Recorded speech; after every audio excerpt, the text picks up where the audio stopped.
इस वीडियो पे हम बात करने वाले हैं। स्वागत है दोस्तों आपके अपने YouTube चैनल एग्जाम रेज पे। तो दोस्तों इस वीडियो पे हम बात करने वाले हैं nuclear power corporation of India limited यानी कि NPCIL से। आप सभी लोग को पता होगा कि रावतबाड़ा साइट हो या फिर नरोरा साइट हो, यहाँ से आप सभी लोग के लिए ऑपरेटर की बहुत सारी वैकेंसियाँ आई हुई हैं और आप सभी लोग मेरे से बार बार पूछते हैं कि अपने को तैयारी कैसे करनी है। तो इसी सब चीज़ों को देखते हुए मैं यहाँ पे आप सभी लोग के लिए ऑपरेटर का मॉडल पेपर लेके आया हूँ। ठीक है, आप सभी लोग को ये तो पता ना कि ऑपरेटर जो है तो स्टिपेंडी 10 कैटेगरी 2 के अंतर्गत आता है। ठीक है, ऑपरेटर का एग्जाम स्टिपेंडी 10 कैटेगरी 2 के अंतर्गत आता है। ठीक है, इसी के मैंने यहाँ पे प्रिलिमिनरी टेस्ट के एक एक्सपेक्टेड मॉडल पेपर को लेके आया हूँ। ठीक है, यदि आप इस वीडियो को पूरा कंप्लीट देख लेते हैं तो आपको पता चल जाएगा कि प्रिलिमिनरी टेस्ट पे किस टाइप से क्वेश्चन पूछे जाते हैं और आपको किस बेस पे तैयारी करना चाहिए। तो सारी चीज़ों को हम यहाँ पे बताने वाले हैं, तो वीडियो को आप सभी लोग ध्यान से देखिएगा। तो दोस्तों सबसे पहले मैं आपको ये बता दूँ, जो आपका प्रिलिमिनरी टेस्ट होता है ये स्टेज 1 होता है, ये तो आपको पता होगा। ठीक है, यहाँ पे आपका जो क्वेश्चन पेपर रहता है, यहाँ पे 50 क्वेश्चन पूछे जाते हैं और ये 50 क्वेश्चन 150 मार्क्स के रहते हैं। तो इतना तो आप सभी लोग को पता चल गया कि प्रत्येक क्वेश्चन यहाँ पे 3 मार्क्स का पूछा जाता है। ठीक है, इन क्वेश्चन पेपर को सॉल्व करने के लिए आपको 2 घंटे की टाइमिंग दी जाती है, यानी कि 120 मिनट की टाइमिंग मिलती है। यहाँ पे निगेटिव मार्किंग भी होती है, 1 मार्क्स की यहाँ पे निगेटिव मार्किंग भी होती है। ठीक है, तो इतने तो आप सब लोग समझ गए ना। अब दोस्तों मैं आपको ये बता देता हूँ, जो आपके 50 क्वेश्चन आते हैं ना, ये 50 क्वेश्चन आते हैं। 50 क्वेश्चन पे क्या क्या आता है, तो दोस्तों सबसे पहले 20 क्वेश्चन आते हैं मैथ के, 20 क्वेश्चन जनरल साइंस के और 10 क्वेश्चन यहाँ पे करंट अफेयर और जीके के आते हैं। ठीक है, तो इतना तो आप सभी लोग को पता होगा। ठीक है, जीके प्लस यहाँ पे करंट अफेयर के क्वेश्चन आते हैं। तो चलिए हम देख लेते हैं, सारी चीज़ों को हम यहाँ पे कंप्लीट कराने वाले हैं। तो दोस्तों वीडियो को आप सभी लोग पूरा देखिएगा, तभी आप सभी लोग को समझ आ पाएगा। तो दोस्तों यहाँ पे मैथ का पहला क्वेश्चन है, आप सभी लोग वीडियो को ध्यान से देखिएगा। यहाँ पे क्या बोला है, 1 से 100 तक पूर्णांक संख्याओं में नाव कितनी बार यूज होता है। ठीक है, इसी तरह का क्वेश्चन हूबहू नरोरा साइट पे 2021 पे पूछा गया था, आप चाहे तो चेक कर सकते हैं। ठीक है, तो यहाँ पे पहला क्वेश्चन क्या पूछा है, 1 से 100 तक के पूर्णांक पे 9 का यूज कितने बारी हुआ है, आपको बताना है। ठीक है, तो आप सभी लोग गिन के भी पता कर सकते हैं। मेरे को इसका आंसर पता है, तो इसका करेक्ट आंसर क्या रहेगा दोस्तों, 20 बारी यूज होता है। ठीक है, जैसे कि अपन सबसे पहले मैं आपको लिख के ही बता देता हूँ। सबसे पहले 9 का यूज होगा, यहाँ पे 9 का, इसके बाद 19 हुआ, इसके बाद 29 हुआ, इसके बाद 39 हुआ, इसके बाद 49 हुआ, इसके बाद 59 हुआ। ठीक है, इसी तरह से आप लिखते चलिएगा और 9 की काउंटिंग करते चलिए आप। 69, 79, 89, यहाँ तक आप सभी लोग गिनती कर लीजिए। सबसे पहले कितनी बारी आ रहा है ना, 1 2 3 4 5 6 7 8 9, ये 9 बारी आया है। ठीक है, इसके बाद अब जब यहाँ पे देखेंगे, यहाँ पे 90 आ रहे हैं, तो ये कितने बारी हो गया, ये 10 बारी हो गए। इतना आप सभी लोग को समझ में आ गया दोस्तों। अब आपको क्या करना है, 91 से लेके 100 तक, 99 के बीच में देखेंगे दोस्तों, तो यहाँ पे भी कितने आ जाते हैं, यहाँ पे भी 9 का यूज कितनी बारी हो जाता है, 10 हो जाता है। तो उसके पहले हमने 10 को काउंट किया था, अभी 10 को काउंट कर लिया, तो कितने हो गए दोस्तों, टोटल 20 9 बारी आता है। तो इतना आप सभी लोग को समझ गए, उतना आप सभी लोग को करने की जरूरत नहीं थी, इसे आप सभी लोग इजिली देख के भी याद कर सकते हैं। अब दोस्तों नेक्स्ट क्वेश्चन है, यहाँ पे क्या बोला गया है, 2 संख्याओं का गुणनफल 630 है, एक संख्या 18 है, तो दूसरी संख्या क्या होगी। सिंपल सा है, आप सभी लोग सोचिए दोस्तों इसका करेक्ट आंसर क्या हो सकता है। तो सिंपल सा है, चलिए अपन इसे सॉल्व कर देते हैं। यहाँ पे क्या बोला है दोस्तों, 2 संख्याओं का गुणनफल कितना है, 630 है, एक संख्या 18 है, तो दूसरी संख्या क्या होगी। ठीक है, अपन मान लेते दूसरी संख्या क्या है, x है। यहाँ पे पहली संख्या कितनी थी, 18 थी, और यहाँ पे 630 तो यहाँ पे दिया ही गया था। बस आप सभी को क्या करना है, 630 पे 18 का भाग लगा देना है, तो यहाँ पे कितना आ जाएगा। अपन इसे कर रहे हैं सॉल्व दोस्तों। तो जब आप इसे सॉल्व करेंगे दोस्तों, यहाँ पे कितना आ जाएगा, 18 3 कितना होता है 54, और यहाँ पे कितना आ जाएगा 18 5 90, तो यानी कि 35 यहाँ पे इसका करेक्ट आंसर रहेगा। ठीक है, आप सभी लोग सॉल्व कर लीजिए, भाग ही तो देना है आपको। अब दोस्तों नेक्स्ट क्वेश्चन है, यहाँ पे आपको बताना है कि 2 अंकों की बड़ी से बड़ी संख्या ज्ञात कीजिए जो 7 और 3 दोनों से भी भाज्य है। तो इसका करेक्ट आंसर क्या होगा, आप सभी लोग को बताना है। ठीक है, तो आप सभी लोग इसे ऑप्शन बेस पे सॉल्व कीजिएगा दोस्तों, बहुत इजीली पड़ेगा। ठीक है, तो मैं डायरेक्ट इसे सॉल्व करके बता देता हूँ। जैसे कि आप 33 पे 3 का भाग देंगे तो चला जाएगा, लेकिन 7 का भाग देंगे तो नहीं जाएगा, आप सभी लोग को ये तो पता है। इसके बाद 24 पे आप 3 का भाग देंगे तो चला जाएगा, लेकिन 7 का भाग नहीं जाता है। इसी तरह से दोस्तों 12 पे 3 का भाग जा रहा है लेकिन 7 का भाग नहीं जा रहा है, तो लास्ट पे एक ही संख्या बचती है 84। ठीक है, 84 को अपन 7 में भाग देते हैं तो कितना बारी आता है, 12 बारी जाता है। और 84 पे अपन 3 का भाग देते हैं तो कितना आता है दोस्तों, 28 आता है। यानी कि 84 वह बड़ी से बड़ी संख्या है जो 3 और 7 दोनों से डिवाइड है। सिंपल सा था। अब नेक्स्ट क्वेश्चन है, यहाँ पे क्या बोला है, उस विकल्प का चयन कीजिए जो तीसरी संख्या से उसी प्रकार संबंधित है जिस प्रकार पहली संख्या दूसरी संख्या से संबंधित है।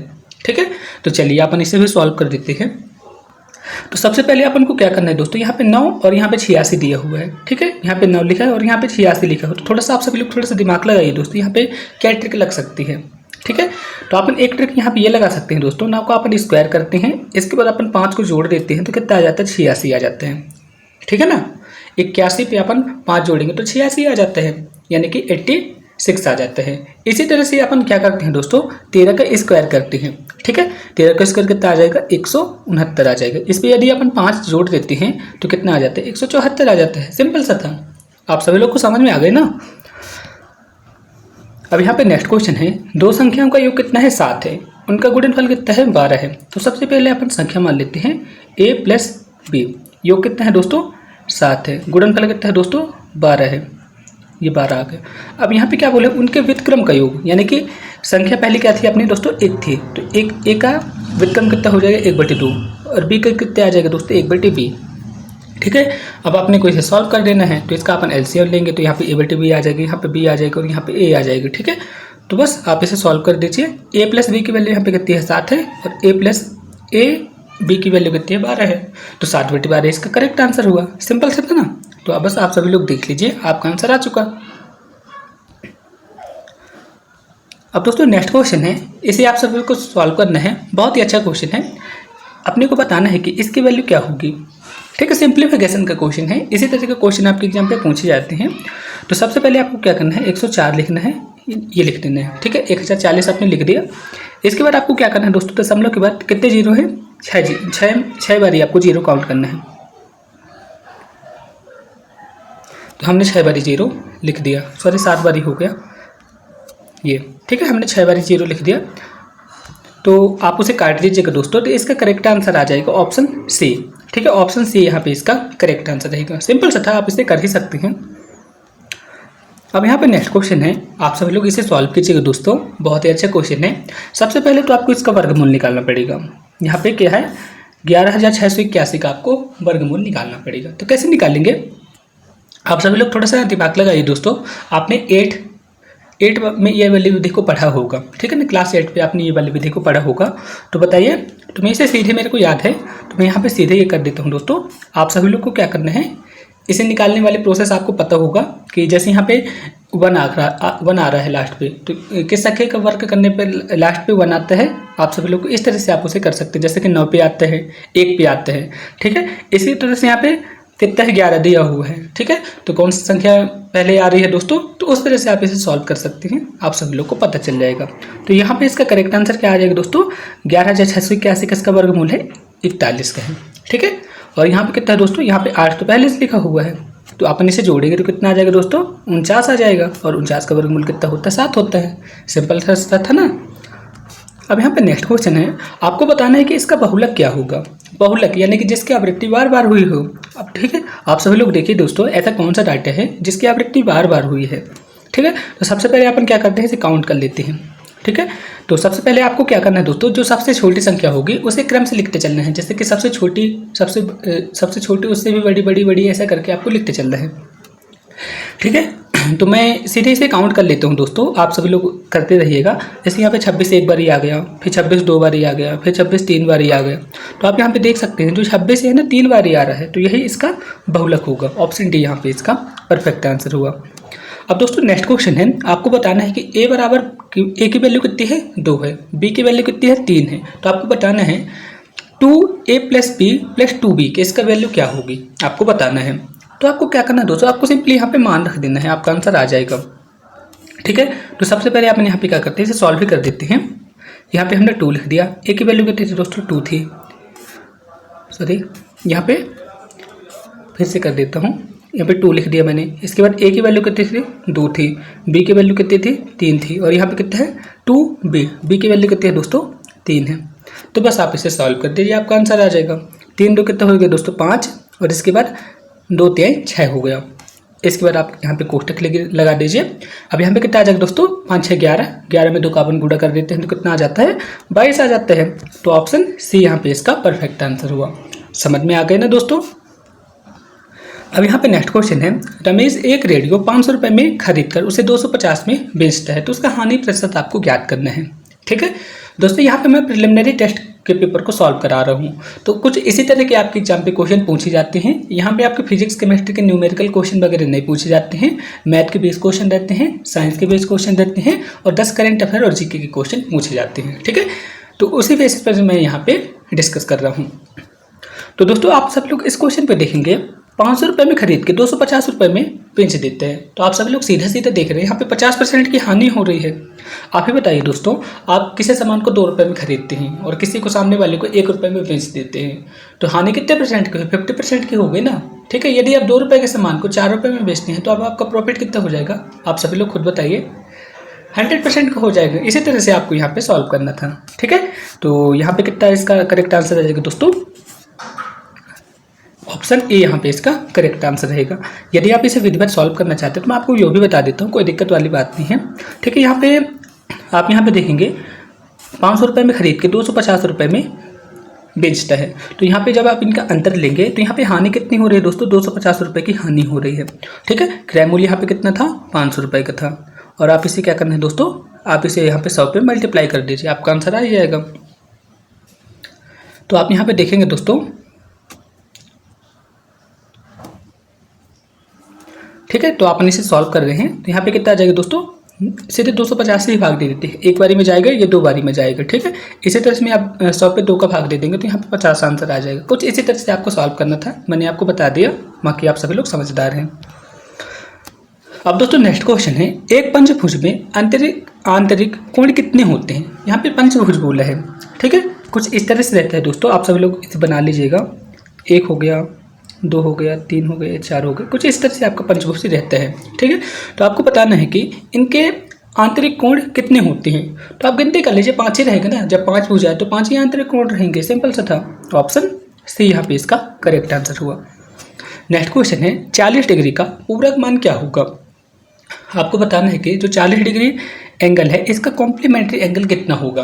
कॉम्प्लीमेंट्री एंगल यानी कि 90 माइनस थीटा, यही होता ना। तो आप यहाँ पे देखिए दोस्तों, यहाँ पे पूरा कोण की बात की ना, पूरा कोण मतलब क्या होता है, 90 माइनस थीटा, यही होता है ना। या फिर आप ऐसा भी सोच सकते हैं, जैसे कि आप ये यहाँ पे 40 लिखा हुआ है, 40 पे अपन कौन सी संख्या जोड़ें कि यहाँ पे 90 हो जाए, तो बस वही पूछा गया था। तो आपने इसे सॉल्व भी कर देते। पूरा कोण का मान क्या होता है दोस्तों, 90 माइनस थीटा। ठीक है, आप सब लोग को याद रखिए रहिएगा। और यहाँ पे कोण कितना दिया है दोस्तों, 40 डिग्री दिया हुआ है। ठीक है, तो यहाँ पे अपन इसे सॉल्व करेंगे तो यहाँ पे कितना आ जाएगा, 50 आ जाएगा। और यहाँ पे थीटा आ जाएगा, सिंपल सा था। तो यहाँ पे थीटा की वैल्यू कितनी आ जाएगी दोस्तों, 50 आ जाएगी। ठीक है, समझ में तो आ गए ना दोस्तों। यहाँ पे सिंपली आपको एक ही कॉन्सेप्ट याद रखना था, पूरा कोण मतलब क्या होता है, 90 माइनस थीटा। यदि यहाँ पे संपूरक कोण पूछा जाता है तो यहाँ पे क्या रहता है दोस्तों, संपूरक कोण मतलब क्या होता है, यानी कि सप्लीमेंट्री एंगल। सप्लीमेंट्री एंगल मतलब 180 माइनस थीटा।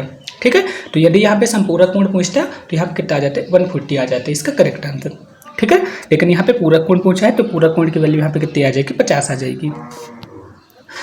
अब दोस्तों नेक्स्ट क्वेश्चन है, जो कि बहुत ही अच्छा क्वेश्चन है। आपको कुछ नहीं करना है, आपको थोड़ा सा दिमाग लगाना है और आप इसके आंसर को निकाल देंगे। तो दोस्तों आप यहाँ पे देखेंगे, जैसे यहाँ पे लिखा है 7 मल्टीप्लाई 14 मल्टीप्लाई 8 लिखा है। ठीक है, तो सबसे पहले बीच वाली संख्या यहाँ पे आती है, 7 वाली यहाँ पे आती है और 8 वाली वहीं पे रहती है। इसी तरह से कॉन्सेप्ट लग रहा ना। तो सबसे पहले आप 9 को भी यहाँ पे लिखेंगे, 9 को लिखेंगे, इसके बाद 5 को लिखेंगे, इसके बाद 14 को लिख देंगे। तो यही इसका करेक्ट आंसर हुआ। ऑप्शन बी यहाँ पे इसका परफेक्ट आंसर हुआ। अब दोस्तों नेक्स्ट क्वेश्चन है, एक त्रिभुज का आधार 5 सेंटीमीटर है और उसकी ऊंचाई 8 सेंटीमीटर है, तो उसका क्षेत्रफल क्या होगा। सिंपल सा है, आप सभी लोग को त्रिभुज का क्षेत्रफल पता होगा तो आप इसके आंसर को ज्ञात कर सकते हैं। ठीक है, तो त्रिभुज का एरिया क्या होता है दोस्तों, 1/2, यही होता ना, 1/2 आधार इंटू, सॉरी यहाँ पे मैंने आधार लिख दिया, आधार इंटू ऊंचाई। ठीक है, यानी कि बेस इंटू हाइट, यही होता है ना। बेस मतलब b और हाइट मतलब h लिख दिया, बस यही आपको करना था। तो यहाँ पे 1/2 मैंने लिख दिया। हाइट यहाँ पे कितनी है दोस्तों 8 है और आधार यहाँ पे कितना है 5 है। ठीक है, तो जब आप इसे सॉल्व करेंगे तो यहाँ कितना आ जाएगा दोस्तों 20 आ जाएगा, यानी कि 20 सेंटीमीटर स्क्वायर यहाँ पे इसका क्या रहेगा, त्रिभुज का क्षेत्रफल रहेगा। दोस्तों आप सभी लोग को बस जो समझा रहा हूँ आप सभी लोग को समझ में आ तो रहा है ना। किसी भी तरह का डाउट है तो आप मेरे से कमेंट बॉक्स में कमेंट करके पूछ सकते हैं, आपको डिटेल पे और जानकारी दे दूंगा। ठीक है दोस्तों, अब आपको बताना है कि 200 का 40% कितना होगा। तो बस आप इसे सॉल्व कर दीजिए दोस्तों, आपका आंसर आ जाएगा। यहाँ पे मैंने 200 लिख दिया, ठीक है, यहाँ पे 40 मैंने लिख दिया और मैंने यहाँ पे लिख दिया x। ठीक है, तो यहाँ पे अपन सीधे सॉल्व कर रहे हैं। तो यहाँ पे बेस एकम बेस 500 और यहाँ पे कितना आ जाएगा 8 आ जाएगा। कुछ इसी तरह से सॉल्व करना पड़ेगा ना दोस्तों। तो यहाँ पे कितना आ जाएगा 8 आ जाएगा। यहाँ पे मैंने 80 लिख दिया है, तो 8 इसका यहाँ पे इसका करेक्ट आंसर रहेगा। तो आप इसे सॉल्व कर लीजिएगा दोस्तों। ठीक है, हो सकता है थोड़ा सा मेरे से मिस्टेक भी हो सकती है, तो आप सभी लोग इसे सॉल्व करके सही कर लीजिएगा। तो नेक्स्ट क्वेश्चन है, चलिए अपन इस क्वेश्चन को भी सॉल्व कर रहे हैं। आप सभी लोग वीडियो को ध्यान से देखिएगा। तो दोस्तों यहाँ पे क्या बोला है, आप सभी लोग को इसे सॉल्व करना है। तो दोस्तों अपन इसे क्वेश्चन से सीधे सॉल्व करते हैं, काहे को ज़्यादा लिखने की जरूरत है। ठीक है, तो यहाँ पे अपन सीधे सॉल्व करते हैं। तो यहाँ पे कितना आ जाएगा, सबसे पहले अपन ये वाले पोर्शन को सॉल्व करते हैं। तो यहाँ पे प्रतिशत है ना, तो प्रतिशत को हटा के यहाँ पे सॉल्व लिख दिया। इतना आप सभी लोग को समझ आ गया। 2 0 2 0 हमने ये भी काट दिया। ठीक है, तो यहाँ पे कितना आ जाएगा दोस्तों, यहाँ पे अब आ जाएगा बराबर की, इस बार क्या आ जाएगा 16 आ जाएगा। कोई दिक्कत नहीं, दिक्कत है। इसी तरह से दोस्तों इसके बाद क्या है, मल्टीप्लाई है।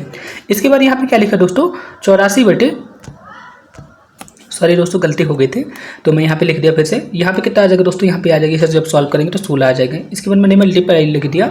इसके बाद 84 डिवाइड बाई 42 लिखा है। तो अपन इसे ऐसे लिख सकते हैं 84/42, इसी तरह से तो लिख सकते हैं ना। ठीक है, अब यहाँ पे अपन 84 पे 42 का भाग देंगे तो कितने बारी में जाएगा, 2 बारी में जाएंगे। तो अपन इस वाले पोर्शन को सॉल्व कर दिए। तो यहाँ पे इस वाले पोर्शन से क्या आ गया है दोस्तों, यहाँ पे 16 × 2 आ गया है। ठीक है, 16 × 2 यहाँ पे आए हैं। और अपन यहाँ पे क्या कर रहे हैं, मतलब बराबर के इस बार वाले को सॉल्व करते हैं। यहाँ पे कितना आ जाएगा 30 × 40। ठीक है, यही है ना, कोई दिक्कत नहीं है ना। इसी तरह से आप इसे सॉल्व कीजिए दोस्तों। तो अपन यहाँ पे सीधे 2 से भाग देंगे, तो 2 × 2 हो गया और यहाँ पे कितना आ जाएगा 20 आ जाएगा। तो यहाँ पे कितना आ जाएगा दोस्तों 600 आ गया और यहाँ पे 16 है। ठीक है, आपने यहाँ पे क्वेश्चन मार्क की जगह x को मल्टीप्लाई कर देते हैं सीधा सीधा। ठीक है, तो यहाँ पे कितना आ जाएगा दोस्तों, अपन सीधे यहाँ पे सीधे सॉल्व करके लिख देता हूँ। यहाँ पे आ जाएगा दोस्तों x बटे 16/600 आ जाएगा। यही आएगा ना, कोई दिक्कत तो है नहीं। तो आप इसे सॉल्व कीजिएगा। सबसे पहले अपन क्या करते हैं दोस्तों, इसे 4 से मल्टीप्लाई करते हैं। तो 4 चौको 16, इसके बाद 15 चौको 60 और यहाँ पे 150 आ गया। ठीक है, एक बार आपको फिर से 2 से भाग लगाना है। तो 2/75 इसका परफेक्ट आंसर हुआ। कौन से ऑप्शन पे दिया हुआ है, ऑप्शन नंबर बी यहाँ पे इसका परफेक्ट आंसर हुआ। ठीक है, आप सभी लोग समझ गए होंगे। आप सभी लोग जब इसे कॉपी पे सॉल्व करेंगे ना दोस्तों, तो आप सभी लोग और अच्छे से इसे सॉल्व कर सकते हैं। एक्चुअली क्या है दोस्तों, मैं ये जो वीडियो बना रहा हूँ ना फ़ोन पे बना रहा हूँ और मेरे पास कोई इक्विपमेंट है नहीं कि जो मैं लैपटॉप में आपको बता सकूँ। इसी वजह से मैं यहाँ पे फ़ोन पे जब लिखता हूँ ना, तो मेरे को हाथ से लिखना पड़ता है। मेरे पास कोई पेंसिल वगैरह भी नहीं है, इस वजह से थोड़ा सा प्रॉब्लम आ जाती है। तो आप सभी लोग को थोड़ा सा उसे मैनेज करना है। कुछ दिनों बाद मैं आपको यूट्यूब पे लाइव पढ़ा दिया करूँगा, तो सबसे बढ़िया रहेगा वो। ठीक है, तो आप यदि ऐसा चाहते हैं तो आप मुझे कमेंट बॉक्स में ज़रूर बताइएगा, मैं आपके लिए ऐसा ज़रूर करूँगा। ठीक है, एक पेन टैब आता है, मैं पेन टैब ले लूँगा, तो उससे बहुत अच्छे से अपन वहाँ पे लिख के पढ़ा सकते हैं। तो आप उसके लिए कमेंट बॉक्स में ज़रूर बताइएगा। अब यहाँ पे दोस्तों नेक्स्ट क्वेश्चन है। अब आपको इसे बताना है कि इस श्रृंखला पे प्रश्नवाचक चिन्ह के स्थान पे क्या आएगा। तो आप सभी लोग इसे सॉल्व कर ही सकते हैं दोस्तों, इसे बताने की ज़रूरत है नहीं मेरे को। जैसे कि यहाँ पे 38 लिखा है, यहाँ पे 1 जुड़ रहा है, +1, +2, इसके बाद +3, इसके बाद +4, इसके बाद +5 जोड़ेगा। तो 48 पे जब 5 जोड़ देंगे अपन तो कितना आ जाएगा, 53 आ जाएगा। ठीक है, ऑप्शन बी यहाँ पे इसका करेक्ट आंसर हुआ। अब दोस्तों नेक्स्ट क्वेश्चन है, एक व्यक्ति 3000 में कोई वस्तु खरीदता है और इसे 10% के लाभ पर बेचता है, तो उस वस्तु का क्रय मूल्य क्या होगा, आप सभी लोग को बताना है। ठीक है, तो दोस्तों अपन इसे अच्छे वाली विधि से सॉल्व करेंगे। तो यहाँ पे क्या बोला दोस्तों, एक वस्तु कितने में खरीदता है, 3000 में खरीदते हैं, उसे 10% के लाभ पर बेचता है। यहाँ पे 10% को अपन क्या लिख सकते हैं दोस्तों, 10% को लिख सकते हैं 1/10, यानी कि 10 बटे अपन जब सॉल्व करेंगे तो 1/10 ही आएगा। ठीक है, अब यहाँ पे क्या बोला है दोस्तों, अब यहाँ पे इसका मतलब क्या हुआ, 10 रुपये की जब सामान खरीदता है तो उसे 1 रुपये का लाभ होता है, यानी कि वह 10 की चीज़ कितने रुपये में बेचता है, 11 रुपये में बेचता है। यहाँ पे लाभ लिखा है ना, यहाँ पे मैंने लाभ लिख दिया, यानी कि 10 रुपये की चीज़ पे उसे 1 रुपये का लाभ होता है। तो यहाँ पे 10/11 इसका ये आ जाएगा, ठीक है। और यहाँ पे दोस्तों आप देखेंगे वस्तु सामान कितने में खरीदता है, 3000 में खरीदते हैं। तो यहाँ पे 10 की वैल्यू कितनी दी गई है, 10 की वैल्यू यहाँ पे दी गई है 3000, यही है ना। तो यहाँ पे कितने गुना हो रहा है दोस्तों, यहाँ पे 30 गुना, सॉरी यहाँ पे 300 गुना हो रहा है, यही हो रहा है ना। 3000 पे जब अपन 10 का भाग देंगे तो 300 आएगा। इसी तरह से दोस्तों यहाँ पे भी क्या होगा, 11 पे अपन 300 का मल्टीप्लाई कर देंगे तो 3300 आ जाएगा। कुछ इसी तरह से आपको सॉल्व करना है दोस्तों। इजी ट्रिक थी, आप सभी लोग समझ गए होंगे, ठीक है। आप इस वाली मेथड को अपने बुक वगैरह पे भी देख सकते हैं, वहाँ पे भी लिखी रहती है, ठीक है। या फिर आप किसी टीचर से मैथ वगैरह पढ़ते हो तो आपको इसी तरह बताते होंगे। इसी तरह से मैंने भी आपको बता दिया है, होपफुली आप समझ गए होंगे, ठीक है। मैं यहाँ पे कोई आपको विक्रय मूल्य वगैरह का फार्मूला वगैरह लिख के नहीं बता रहा हूँ, उससे आप सभी लोग बहुत ज़्यादा कंफ्यूज होंगे। तो मैं आपको एक बार फिर से समझा देता हूँ। यहाँ जैसे यहाँ पे 10% लिखा है, 10% लाभ बोल रहा है, तो 10% को अपन क्या लिख सकते हैं, 1/10 लिख सकते हैं, ठीक है। यहाँ पे जो बटे पे लिखा रहता है ना, यानी कि जो हर पे लिखा रहता है वही वस्तु का क्रय मूल्य होता है। तो यहाँ पे इसका मतलब क्या होगा दोस्तों, 1/10 का 10 रुपये के सामान को वह 1 रुपये लाभ के साथ बेचता है, यानी कि यहाँ पे क्या हो गया, इसका मतलब हो गया 11/10, ठीक है। 10 की वैल्यू क्वेश्चन पे कितनी दी हुई है, 3000 दी हुई है। तो यहाँ पे 11 की वैल्यू कितनी आ जाएगी, 3300 आ जाएगी, सिंपल सा था। अब दोस्तों नेक्स्ट क्वेश्चन है, आपको बताना है कि किसी संख्या के 2/5 का वैल्यू कितनी है, 40%, 24 है, तो वो संख्या क्या होगी, ठीक है। चलिए अपन इसे सॉल्व भी कर लेते हैं। सबसे पहले अपन यहाँ पे संख्या मान लेते हैं। संख्या यहाँ पे क्या है दोस्तों, यहाँ पे संख्या है x, ठीक है। यहाँ पे अपन क्या करते हैं, 2/5 का यहाँ पे कितना है, 40%। हमने यहाँ पे 40% को 40/100 लिख दिया, यहाँ पे 24 लिख दिया। तो बस आप इसे सॉल्व कर लीजिए, आपका आंसर आ जाएगा, ठीक है। तो चलिए अपन इसे सॉल्व करते हैं। सबसे पहले अपन बेस से ही भाग देते हैं, तो यहाँ पे कितना आ जाएगा, बेस 2 40, बेस 5 100, यही होगा ना। अब यहाँ पे दो देखेंगे दोस्तों, यहाँ पे 2 कम 2, 2 दूनी 4 हो गए, ये हो गया ना। इतना आप सभी लोग को समझ गए। इसकी वैल्यू कितनी आ गई, 4 आ गई। और यहाँ पे कितना आ जाएगा दोस्तों, यहाँ पे 6 आ जाएगा। और नीचे 5 × 5 का यहाँ पे कितना हो जाएगा, 25 हो जाएगा। तो यहाँ पे कुछ इस तरह से हो जाएगा, 5x/25 और यहाँ पे 100 आ जाए, यहाँ पे 6 आ जाएगा। तो x की वैल्यू कितनी आ जाएगी, 150, ठीक है। आप सभी लोग इसे कॉपी में सॉल्व कीजिएगा तो अच्छी तरह से समझ में आ जाएगा। 150 यहाँ पे इसका करेक्ट आंसर हुआ। अब यहाँ पे नेक्स्ट क्वेश्चन है, एक कार 54 किलोमीटर प्रति घंटे की चाल से चल रही है, तो कार की चाल मीटर प्रति सेकंड पे क्या होगी, आपको बताना है। तो सिंपल सा है, जब भी दोस्तों आपको किलोमीटर से मीटर पे कन्वर्ट करना हुआ तो आपको क्या करना पड़ेगा, जैसे यहाँ पे 54 लिखा है, ठीक है, यहाँ पे 54 लिखा हुआ है, यहाँ पे किलोमीटर से मीटर में कन्वर्ट कर रहे हैं। जब अपन किलोमीटर से मीटर में कन्वर्ट करेंगे तो छोटी संख्या को गुणा करेंगे, यानी कि 5/18 का यहाँ पे अपन मल्टीप्लाई करेंगे। जब यहाँ पे मीटर से किलोमीटर में कन्वर्ट करते हैं तो 18/5 का गुणा करते हैं। बस यही छोटी सी ट्रिक रहती है, इसकी मदद से आप मीटर को किलोमीटर में परिवर्तित कर सकते हैं, ठीक है। तो यहाँ पे अपन क्या कर सकते हैं दोस्तों, 18 का अपन भाग लगा देंगे तो यहाँ पे कितनी बारी में जाएगा, 3 बारी में जाएगा। तो यहाँ पे कितना आ जाएगा दोस्तों, 15 मीटर प्रति सेकंड यहाँ पे इसका करेक्ट आंसर हुआ, ठीक है। अब यहाँ पे नेक्स्ट क्वेश्चन है दोस्तों, अब जनरल साइंस के क्वेश्चन आ चुके हैं तो अपन इन्हें भी सॉल्व करते हैं। आप सभी लोग ध्यान से देखिएगा। अब यहाँ पे क्या बोला है, पृथ्वी की सतह से 70% अधिक पानी के साथ घिरा हुआ है, ठीक है। यहाँ पे सीधा सीधा यही बोला है दोस्तों, जो ताज़ा पानी होता है ना पृथ्वी पे, पीने योग्य पानी होता है, उसकी प्रतिशत कितनी होती है। सिंपल सा क्वेश्चन पे यही पूछा गया है, तो इसका करेक्ट आंसर रहेगा 1% से भी कम होती है, ठीक है। आप सभी लोग ने देखा होगा जो आपका पीने वाला पानी होता है ना पूरे अर्थ पे 1% से भी कम है, यही क्वेश्चन पे पूछा गया था। अब यहाँ पे नेक्स्ट क्वेश्चन है, मानव का औसत रक्तचाप कितना होता है। आपको बताना है कि जो एवरेज ब्लड प्रेशर होता है ना ह्यूमन पे कितना होता है दोस्तों, 120/80 होता है। आपने कई बार अपने बुक वगैरह लूसेंट वगैरह में पढ़ा होगा, वही क्वेश्चन पे पूछा गया है। 120/80 यहाँ पे इसका परफेक्ट आंसर हुआ। अब दोस्तों यहाँ पे नेक्स्ट क्वेश्चन है, कवक के अध्ययन को किस रूप में भी जाना जाता है। तो कवक के अध्ययन को अपन किस रूप में जानते हैं दोस्तों, माइकोलॉजी के नाम से जानते हैं। कवकों का अध्ययन क्या कहलाता है, माइकोलॉजी कहलाता है। ऑप्शन सी यहाँ पे इसका परफेक्ट आंसर हुआ। जैसा कि दोस्तों आप सभी लोग को पता होगा कि मैंने आप सभी लोग के लिए, चाहे NPTEL रॉबर्ट भाटर साइट हो या फिर नरोरा साइट हो, आप सभी लोग के लिए ऑपरेटर के मॉडल पेपर को तैयार किया है। यहाँ पे आपको स्टेज 1, स्टेज 2 यानी कि प्रिलिमिनरी टेस्ट और एडवांस टेस्ट दोनों के आपको 10-10 मॉडल पेपर आपको मिलेंगे। आप सभी लोग देख सकते हैं तो दोस्तों आप यहाँ पे देख सकते हैं, यहाँ पे मैंने प्रिलिमिनरी के 10 मॉडल पेपर और एडवांस टेस्ट के 10 मॉडल पेपर को तैयार किया है। ठीक है, यानी कि आपको यहाँ पे टोटल 20 मॉडल पेपर रहेंगे जो आपके ऑफिशियल सिलेबस के बेस पे रहेंगे। ठीक है दोस्तों, यदि आप इन मॉडल पेपर को लेना चाहते हैं तो मैंने इन मॉडल पेपर को बनाने के लिए बहुत ज़्यादा मेहनत की है। ठीक है, सारी चीज़ों को डिस्कस यहाँ पे मैंने किया है। ठीक है, बहुत सारी रिसर्च किया है, तो इसके लिए मैंने आपके यहाँ पे सिर्फ प्राइस रखी है 49 रुपये। ठीक है, आपको यदि आपको इस रुपये में भी देने में कोई प्रॉब्लम आती है तो आप मेरे को कॉन्टैक्ट जरूर कीजिएगा। मैं आपको यहाँ पे अपना कॉन्टैक्ट नंबर लिख देता हूँ। मेरा कॉन्टैक्ट नंबर ये है 7805982598। आप मेरे को यहाँ पे इस नंबर पे कांटेक्ट जरूर कर लीजिएगा। ठीक है, मैं आपको इन मॉडल पेपर को प्रोवाइड करा दूंगा। ठीक है, तो दोस्तों अब यहाँ पे नेक्स्ट क्वेश्चन है, यहाँ पे क्या बोला गया है, एक सींग वाला गेंडा भारत में कहाँ पे मिलता है। तो आप सभी लोग को ये तो पता होगा कि काजीरंगा नेशनल पार्क पे एक सींग वाला गेंडा पाया जाता है। ठीक है, और काजीरंगा नेशनल पार्क कहाँ पे है दोस्तों, असम पे है। तो असम है इसका यहाँ पे करेक्ट आंसर हुआ। इतना आप सभी लोग को पता होगा होपफुली।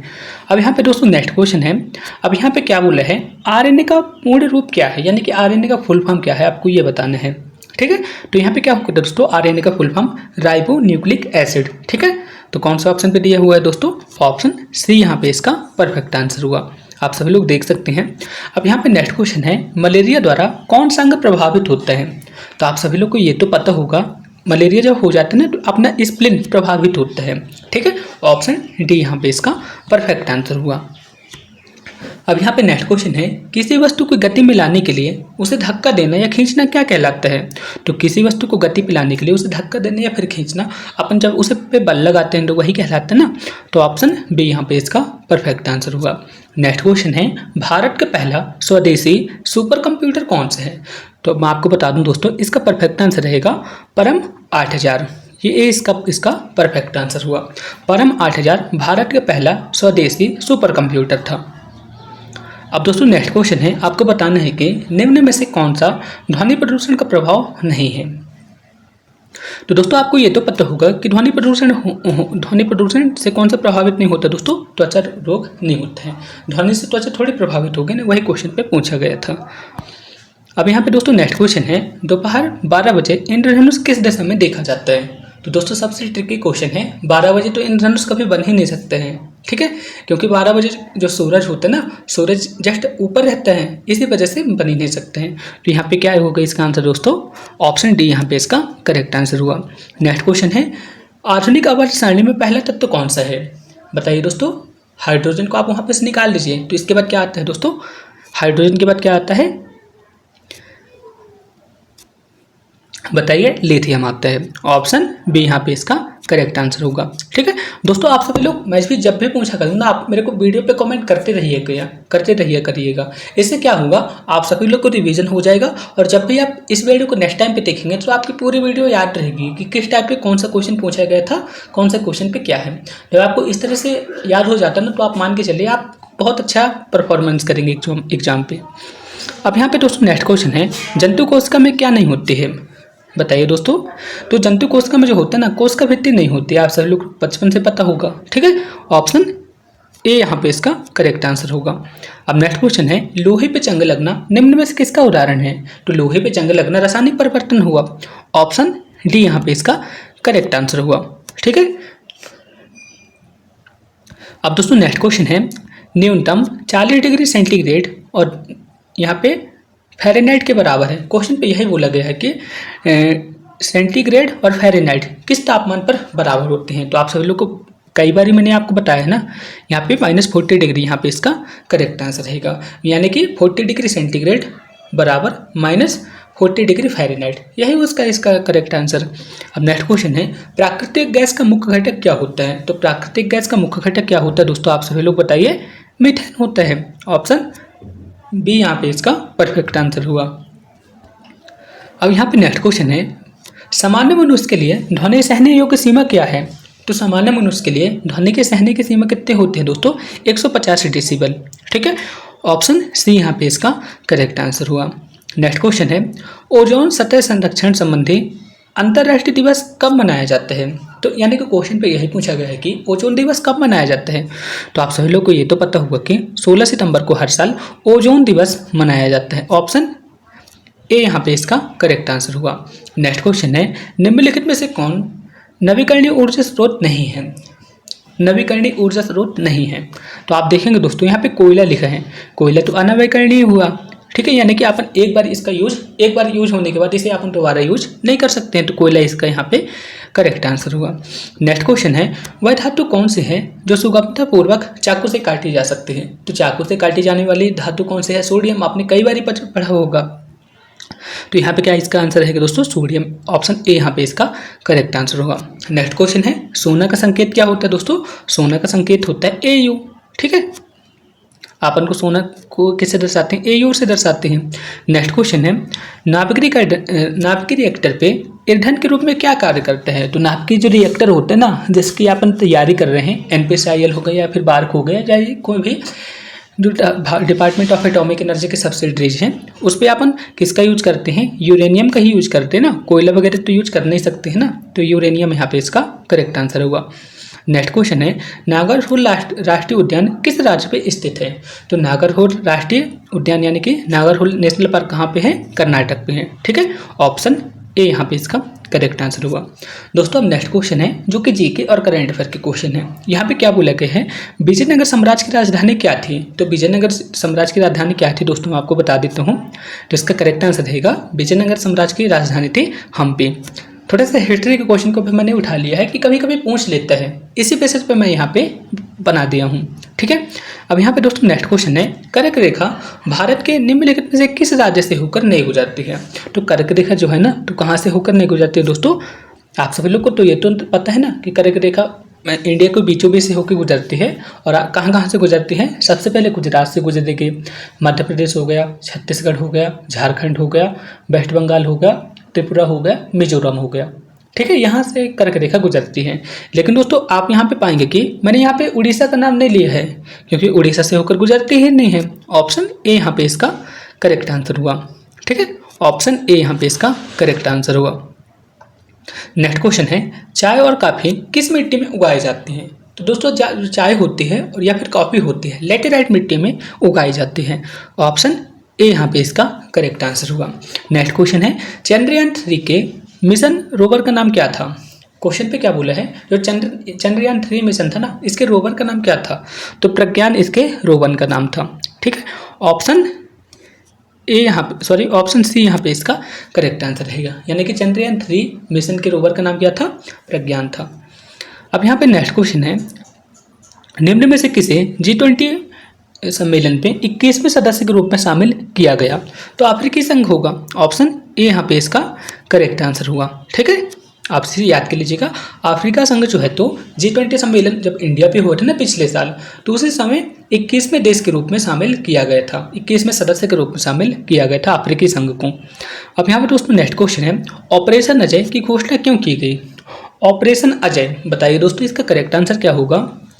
तो दोस्तों ऑपरेशन अजय इजराइल से भारतीय नागरिकों को सुरक्षित लाने के लिए ऑपरेशन अजय की शुरुआत की गई थी, ठीक है। ऑप्शन ए यहाँ पे इसका करेक्ट आंसर रहेगा। तुर्की में जब भूकंप आया था तो भारत सरकार ने कौन से ऑपरेशन चलाया था? ऑपरेशन दुष्ट चलाया था। आप सभी लोग को पता होगा, जो यूक्रेन और रसिया का युद्ध हो रहा था तो भारतीय नागरिकों को सुरक्षित बाहर निकालने के लिए कौन सा अभियान चलाए थे दोस्तों?